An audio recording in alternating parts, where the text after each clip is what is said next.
नमस्कार, NB news देख रहे हैं आप। मैं हूं आपके साथ पल्लवी राजपूत और हमारे खास कार्यक्रम स्वर्णिम मध्य प्रदेश छत्तीसगढ़ में आप सभी का स्वागत है। और चलिए अब शुरुआत कर लेते हैं खबरों की।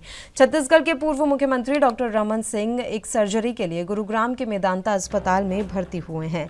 मुख्यमंत्री भूपेश बघेल ने रमन सिंह का हालचाल जानने के लिए सोमवार को फोन करके रमन सिंह से बातचीत की। वहीं रविवार को रमन सिंह के पैर में एक छोटी सी सर्जरी हुई है, इसलिए पूर्व सीएम मेदांता अस्पताल में भर्ती हैं। दरअसल पिछले कुछ दिनों से रमन सिंह दिल्ली में थे।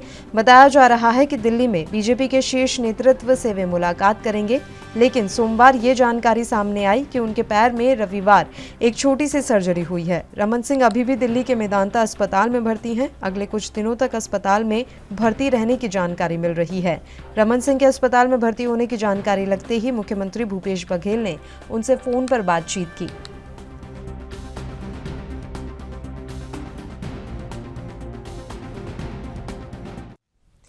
दुर्गा नवमी के अवसर पर मुख्यमंत्री शिवराज सिंह चौहान के निवास पर कन्या भोज का आयोजन किया गया। इस कन्या भोज में शामिल बालिकाओं के पैर छूकर मुख्यमंत्री शिवराज सिंह चौहान ने आशीर्वाद भी लिया। गौरतलब है कि मुख्यमंत्री शिवराज सिंह चौहान हर साल दुर्गा नवमी के अवसर पर कन्या भोज का आयोजन करते हैं। इस बार भी सीएम हाउस पर माता की आराधना की गई। नवरात्रि के समापन अवसर पर दुर्गा नवमी के दिन मंगलवार को कन्या भोज का आयोजन किया गया। वहीं इस कन्या भोज में बालिकाओं ने हिस्सा लिया। मुख्यमंत्री शिवराज सिंह चौहान और उनकी पत्नी साधना सिंह ने खुद कन्याओं को भोजन परोसा और खिलाया। इसके बाद विधिवत कन्याओं का पूजन किया गया। मुख्यमंत्री शिवराज सिंह चौहान ने भोज में शामिल कन्याओं को उपहार देकर उनके पैर छुए और आशीर्वाद लिया।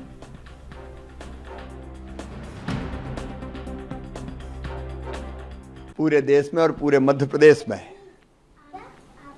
अद्भुत आनंद के साथ मां की पूजा और अर्चना हुई है। नवरात्रि का पावन पर्व उत्साह, श्रद्धा, भक्ति और धूमधाम से मनाया गया है। 9 दिनों तक मां के भक्तों ने दिन और रात मां की सेवा की है। आज दुर्गा नवमी का दिन है, कन्या भोज हो रहे हैं। मां के चरणों में एक ही प्रार्थना है, वो जनता पर कृपा की और आशीर्वाद की वर्षा करे। सब सुखी हों, सब निरोग हो, सबका मंगल हो, सबका कल्याण हो। सर्व मंगल मांगल्ये शिवे सर्वार्थ साधके शरण्ये त्र्यंबके गौरी नारायणी नमोस्तुते। और वो सदैव सब पर कृपा की वर्षा। कई महीनों बाद इंदौर के देवी अहिल्याबाई होलकर इंटरनेशनल एयरपोर्ट से ग्वालियर और जबलपुर के लिए फ्लाइट शुरू हो गई हैं।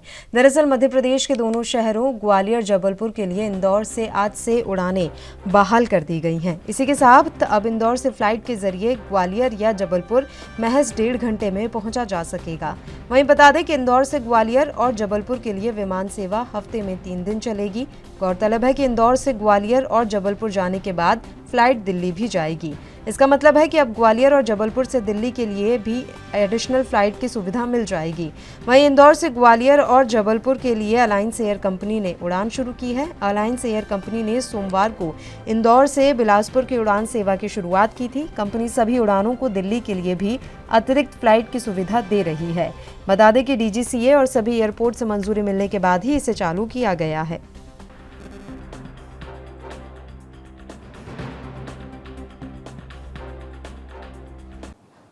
इस कारण देश के किसी हिस्से में मध्य प्रदेश से त्वरित गति से पहुंचा जा सकता है। मध्य प्रदेश में चाहे पर्यटक स्थल हो, चाहे उद्योगों का विकास हो, अब हम तेजी से बढ़ने का प्रयास कर रहे हैं। अभी सिंधिया जी बता रहे थे कि 17 सितंबर को हमारे यशस्वी प्रधानमंत्री श्रीमान नरेंद्र मोदी जी के हाथों दूसरे महाद्वीप से चीते पूर्णोपालपुर में लाए गए। सचमुच में ये जो टूरिज्म है, विशेषकर हमारा राज्य टाइगर स्टेट है, लेपर्ड स्टेट है, अब चीता स्टेट भी है। असीम संभावनाएं मध्य प्रदेश में, और तीनों दृष्टियों से अगर देखें तो जबलपुर, अगर कान्हा जाना हो आपको, बांधवगढ़ जाना हो आपको, आसपास प्राकृतिक संपदाएं, पुरा संपदाएं बिखरी पड़ी हैं। और वैसे ही ग्वालियर अपने आप में अद्भुत है, टूरिज्म की अपार संभावनाएं। इंदौर ने अभी अभी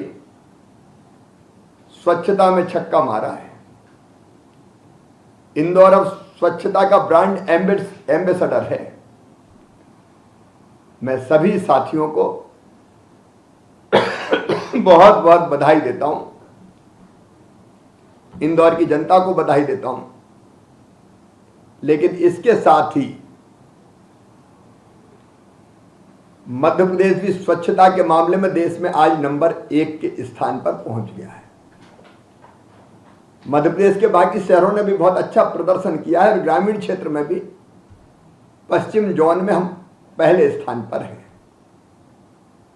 तो इंदौर भी बढ़ रहा है, मध्य प्रदेश भी बढ़ रहा है। मुझे लगता है कि बाबा महेंद्र हार्डिया ऐसा छोटी सूरत दिख रही उनकी, इसलिए, और इधर विवेक जी भी बैठे हुए हैं। तो तेजी से हम लोग आगे बढ़ रहे हैं। मैं इतनी भूमिका इसलिए बांध रहा था कि चारों दिशाओं में लगातार मध्य प्रदेश प्रगति और विकास कर रहा है, लेकिन इस विकास को और गति देनी है। चाहे वो औद्योगिक विकास हो, चाहे वो टूरिज्म हो, अगर और गति देनी है तो कहीं भी हम चले जाएं, अगर निवेशक आए या पर्यटक आए तो वो पूछते हैं कि कनेक्टिविटी कैसी है। कई चीजें, समय अब ऐसा है कि लोगों के पास बाय ट्रेन या और किसी मार्ग से आने का समय नहीं है। तो कनेक्टिविटी का मतलब है सीधे एयर कनेक्टिविटी से। और सिंधिया जी के विभाग संभालने के बाद मुझे कहते हुए आनंद और प्रसन्नता है कि तेज गति से हमारे फ्लाइट्स की संख्या बढ़ रही है। 9 शहरों से जुड़ा ही है, जबलपुर भी 9 शहरों से जुड़ा है। ग्वालियर की कनेक्टिविटी निरंतर बढ़ रही है, और आज भी जबलपुर इंदौर, जबलपुर इंदौर, ग्वालियर इंदौर, ये जो एयरलाइंस एयर कंपनी इन उड़ानों का संचालन कर रही है, उससे निश्चित तौर पर तीनों शहरों को बहुत लाभ होगा। मैं इसके लिए सिंधिया जी का आभार प्रकट करना चाहता हूं। हमारे यहां लगातार, जैसा ग्वालियर में सिंधिया जी ने बताया, टंडल भवन, पार्किंग, कार्गो, एक नई रचना हो रही है। उसके लिए जो आवश्यक सहयोग मध्य प्रदेश को, सरकार को करना पड़ता है, हमेशा करते हैं। जबलपुर में भी बहुत जल्दी विस्तारित एयरपोर्ट का लोकार्पण करने का काम संपन्न होगा। हम एक ग्रीन फील्ड एयरपोर्ट के निर्माण की भी हमने योजना बनाई है, जिस पे जल्दी निर्णय होगा। रीवा की हवाई पट्टी और उज्जैन की हवाई पट्टी को भी, दोनों को विस्तार करने की योजना राज्य सरकार ने बनाई है। आज तो मैं इन तीनों शहरों की जनता को बधाई देता हूं। आज दुर्गा नवमी है। इस बार मां की आराधना में पूरे देश को लगे हुए हमने देखा। कोविड के बाद एक अलग आनंद और उत्साह की लहर थी। तो मैं दुर्गा नवमी की भी सबको बधाई देता हूं, और मां से यही प्रार्थना करता हूं कि हम प्रगति और विकास करें, जनता सुखी रहे, सब निरोग रहे, सबका मंगल हो, सबका कल्याण हो। और सिंधिया जी को और बीके सिंह साहब को ये कहना चाहता हूं कि यार, के लिए मध्य प्रदेश शासन का जो सहयोग चाहिए वो सहयोग सदैव उपलब्ध रहेगा। क्योंकि इसके बिना मध्य प्रदेश तेजी से आगे नहीं बढ़ सकता। तो मिलकर हम सब लोग काम करेंगे। इसके साथ लगे हाथ एक निमंत्रण और मैं आपको देता हूं। हमारे प्रधानमंत्री श्रीमान नरेंद्र मोदी जी 11 अक्टूबर को श्री महाकाल लोक का लोकार्पण शिवार्पण करने उज्जैन पधार रहे हैं। अद्भुत रचना वहां हुई है, तो आप भी उस अवसर पर पधारें। और ग्वालियर में हमारे केंद्रीय गृह मंत्री श्रीमान अमित शाह जी पधार रहे हैं 16 तारीख को एयरपोर्ट के विस्तारीकरण के काम का शिलान्यास करने। वो कार्यक्रम भी उस अंचल के विकास के लिए अत्यंत महत्वपूर्ण है। एक बार फिर मैं नागर विमानन विभाग को, सिंधिया जी को, वीके सिंह साहब को बधाई और धन्यवाद देते हुए फिर आश्वस्त करता हूं कि राज्य सरकार सदैव आपके साथ कदम से कदम, क्योंकि हम सब एक ही लक्ष्य के लिए मिलकर काम कर रहे हैं, अपने प्रदेश का विकास, प्राणों से प्यारी जनता का कल्याण। और इसके लिए अब एयर कनेक्टिविटी बहुत जरूरी है।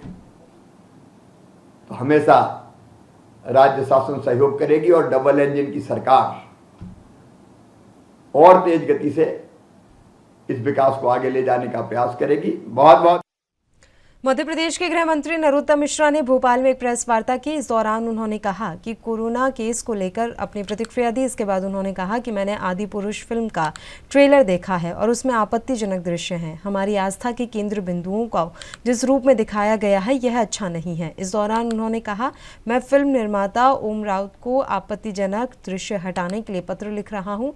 अगर वे दृश्य नहीं हटाते हैं तो फिर हम कानूनी कार्रवाई करेंगे। इसके साथ ही उन्होंने कई मुद्दों पर अपनी प्रतिक्रिया दी है। प्रकरण संपूर्ण मध्य प्रदेश में आए हैं, जबकि ठीक होकर अपने घरों और गंतव्य की ओर जाने वाले 13 लोग हैं। संपूर्ण मध्य प्रदेश में एक्टिव केस कोरोना के कुल 112 वर्तमान में हैं। जो सैंपल लिए गए थे पिछले 24 घंटे में संपूर्ण मध्य प्रदेश के, वो 2238 लोगों के सैंपल लिए गए थे। संक्रमण दर वर्तमान में संपूर्ण मध्य प्रदेश की 0.63 है, जबकि रिकवरी की दर संपूर्ण प्रदेश की 98.7 बनी हुई है। पिछले 24 घंटे में कोई भी पुलिसकर्मी संक्रमित नहीं हुआ है, न ही कोई पुलिस का एक्टिव केस वर्तमान में प्रचलन में है। पिछले 24 घंटे में जो वैक्सीनेशन संपूर्ण मध्य प्रदेश में हुआ है वो 10,376 लोगों का संपूर्ण प्रदेश के अंदर वैक्सीनेशन हुआ है। जो आज तक कुल वैक्सीनेशन हुआ है वो 13,31,80,256 लोगों का संपूर्ण मध्य प्रदेश के अंदर वैक्सीनेशन हुआ है। मैंने उसका ट्रेलर देखा है और सच में उसमें आपत्तिजनक दृश्य हैं। हमारी आस्था के जो केंद्र बिंदु हैं उनको जिस रूप में दिखाया गया है वो अच्छा नहीं है। अब हनुमान जी कई अंग वस्त्र जो हैं चमड़े के उसमें दिखाए गए हैं, जबकि हनुमान जी के तो चित्रण में अलग से कहा गया है, कानून कुंडल कुंचित केसा, हाथ वज्र और ध्वजा विराजे, कांधे मूज जनेऊ साजे। उसमें उनके अंग वस्त्र सब बताए गए हैं। उसके बाद में जिस तरह का किया गया है ये आस्था पर कुठाराघात है। ये धार्मिक भावनाओं को आहत करने वाले दृश्य हैं। और मैं इसके जो निर्माता हैं ओम राउत जी, उनको जो वस्त्र उन्होंने पहने हैं आदरणीय नेहा जी ने, और जिस तरह का दृश्य फिल्माए गए हैं ये आपत्तिजनक है। मैं पहले भी इस तरह के जो मंदिरों के अंदर जाके, चाहे वो सूटेबल बॉय हो या दूसरे फिल्में हो, जो दृश्य मंदिर के अंदर फिल्माए जाते हैं, मैंने उस पर आपत्ति की थी और मैंने कहा था कि हम फिर केस रजिस्टर्ड करेंगे। इसके बावजूद भी उन्होंने किया है। मैंने एसपी छतरपुर को बुलाया कि इन पर एफआईआर। लंपी ये नाना पटोटे जी के सर की चंपी जरूरी है। अब ये चीते से क्या तुलना कर रहे हैं ये, और किस तरह से कुछ तो भी बोल देते हैं ये। थोड़ा ज्ञान का विस्तार करना चाहिए, मैं समझता हूँ। जिस तरह से ये हमारा भारत का गौरव लौटा चीते के साथ में, पूरे देश ने जिसे सराहा, अब इन पटोटे जी को समझ ही नहीं आ रहा है, अब इनको समझाएगा भी कौन, चंपी नहीं हुई तो। मैंने तो कल ही आपसे कहा था, आप यू टर्न देख लो मेरे बात का, ये नूरा कुश्ती है। सोनिया परवार ये नूरा कुश्ती करा रहा है। ये कांग्रेस अध्यक्ष का चुनाव क्या है, स्टाम्प चाहिए उन्हें। और देखना 8 तारीख तक कहीं ऐसा नहीं हो कि दिग्विजय सिंह जी की तरह थरूर जी आउट हो जाए मैदान। नवरात्रि का समापन नवमी तिथि पर हो जाता है और दुर्गा पूजा का समापन अष्टमी को हो जाता है। मध्य प्रदेश के जबलपुर में दुर्गा पूजा का समापन बड़े ही धूमधाम से हुआ, जहां दुर्गा पूजा पंडाल में आखिरी दिन लोगों का तांता लग गया। कहते हैं कि नवमी तिथि के दिन मां दुर्गा की पूजा के साथ साथ उनके नाम से हवन भी किया जाता है। कहते हैं हवन से संतुष्ट होकर देवी देवता भक्तों की मनोकामना पूर्ण करते हैं। हवन करने से मन पवित्र होता है, साथ ही घर में सकारात्मकता भी बनी रहती है। दशहरा मैदान में दशहरा उत्सव को लेकर तैयारियां चल रही हैं। इस बार 5 अक्टूबर को रात 8 बजे से 33 फीट ऊंचे रावण के पुतले का दहन किया जाएगा। रावण का ये पुतला भोपाल से 3 पीस में ट्रॉले में रख कर लाया जाएगा। इसके बाद मैदान में ही पुतले के 3 पीस जोड़कर रावण के पुतले को खड़ा किया जाएगा। पुतले के अंदर से भी जोरदार आतिशबाजी होगी। इसके अलावा परिसर में भी रंग बिरंगी आतिशबाजी का प्रदर्शन किया जाएगा। इस दौरान विदिशा के पंडित संतोष शास्त्री भी मंच से धार्मिक उद्बोधन देंगे। श्री हिंदू उत्सव समिति द्वारा दशहरा उत्सव के कार्यक्रम का मुख्य अतिथि पूर्व कैबिनेट मंत्री डॉक्टर गौरी शंकर शेजवार को बनाया गया है। इनके अलावा कार्यक्रम की अध्यक्षता बीजेपी के जिला अध्यक्ष डॉक्टर जयप्रकाश किरार करेंगे।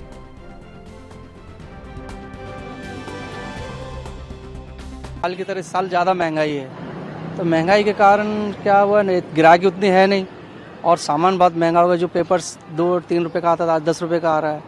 बांस की कीमत जो 60-70 रुपए थी वो 100 से लेके 150 रुपए तक का दे रहे हैं। तो महंगाई तो हो रही है, मजदूर भी महंगे हो गए हैं, रेट ज़्यादा हो गए हैं और मार्केट थोड़ा सा डाउन है। लेकिन जो कोरोना काल में जो बंद हुआ था मार्केट, अब थोड़ा सा लग रहा है चालू हो रहा है और लोग थोड़ा सा। अब इस साल तो उम्मीद तो है साहब, मगर सामान बहुत महंगा हो गया साहब, डबल रेट पे सामान हो गया साहब। कोरोना के बाद तो हर चीज़ का रेट बढ़ गया है, बांस का, पेपर का, मैदा का, धागा, सूत का, हर चीज़ का डबल रेट हो गया सर।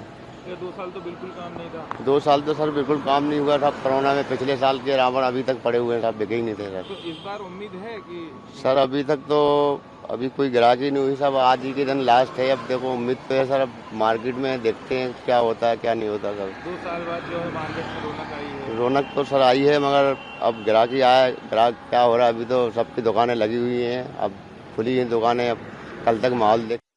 छत्तीसगढ़ के बालोद जिले में मां आदिशक्ति की उपासना का केंद्र प्रसिद्ध गंगा मैया रहा है। हिंदू धर्म में नवरात्रि का खास महत्व होता है। पूरे 9 दिनों तक मां दुर्गा के विभिन्न स्वरूपों की उपासना का विधान है। वैसे तो सभी दिन खास होते हैं, लेकिन अष्टमी और नवमी तिथि का विशेष महत्व होता है। इस दिन कन्या पूजन करने की परंपरा है। सनातन धर्म में कन्याओं को साक्षात मां दुर्गा का स्वरूप माना जाता है। इसी सिलसिले में मंदिर प्रांगण पर विशाल कन्या भोज का आयोजन किया गया था, जिसमें पुलिस अधीक्षक डॉक्टर जितेंद्र कुमार यादव परिवार सहित शामिल हुए। कहा जाता है कि कन्या पूजन के बिना नवरात्रि का पूरा फल नहीं मिलता। कन्या पूजन से मां दुर्गा की विशेष कृपा प्राप्त होती है। इससे माता रानी प्रसन्न होती है और सुख, शांति और समृद्धि का आशीर्वाद देती हैं।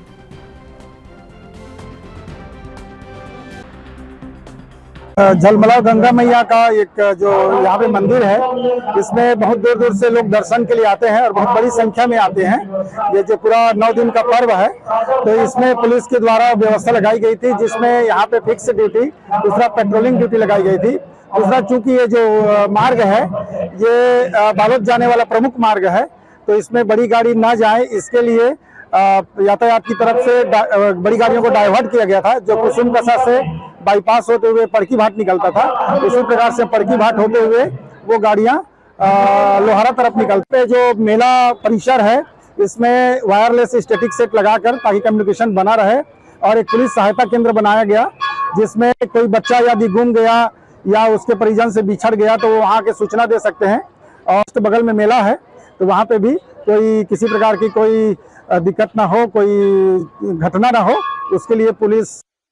साजा विधानसभा के रहने वाले राजा चौबे युवा कांग्रेस के हुए चुनाव में जिला अध्यक्ष के पद पर निर्वाचित हुए हैं। निर्वाचित होने के बाद नवनियुक्त अध्यक्ष बेमेतरा जिला मुख्यालय पहुंचे, जहां पर बेमेतरा युवा कांग्रेस के नेताओं ने उनका जोरदार स्वागत किया। जिसके बाद स्थानीय विधायक आशीष छाबड़ा के वे कार्यालय पहुंचे और वहां जाकर उनसे मुलाकात की। युवा कांग्रेस अध्यक्ष के लिए मिले सहयोग पर धन्यवाद ज्ञापित किया। वहीं विधायक आशीष छाबड़ा ने अध्यक्ष राजा चौबे का मुंह मीठा कराकर स्वागत किया और बधाई भी दी। इस दौरान जिले भर से आए हुए यूथ कांग्रेस के पदाधिकारी मौजूद रहे। रिजल्ट आया जिसमें मैं बेमेतरा जिला अध्यक्ष निर्वाचित हुआ हूँ। मैं सभी युवा साथी युवा कांग्रेस के कार्यकर्ता और साथीगण को मैं हृदय से धन्यवाद देना चाहता हूँ जो मुझे इस पद पर आसीन किया। और मैं विधायक जी, माननीय कृषि मंत्री जी, रामदास साहू जी सभी को प्रणाम करता हूं जो मुझे इस लायक समझा और मुझे यह पार्टी में एक जिला अध्यक्ष का दायित्व दिया। घटात्मक चुनाव के दौरान नवनिर्वाचित जिला अध्यक्ष प्रांशु चौबे जी का आज बेमेतरा युवा साथी द्वारा भव्य स्वागत किया गया। आगे इनके मार्गदर्शन में पूरा युवा साथी जिला के जितने समस्त युवा कांग्रेस के साथी हैं इनके मार्गदर्शन में काम करेंगे, नई रूपरेखा के साथ काम करेंगे और युवा कांग्रेस को एक अलग पहचान दिलाने। और इसी के साथ इस बुलेटिन में फिलहाल के लिए इतना ही। मुझे दीजिए इजाजत। देश और प्रदेश की तमाम ताज़ा खबरों के लिए आप देखते रहिए ANP न्यूज़। नमस्कार।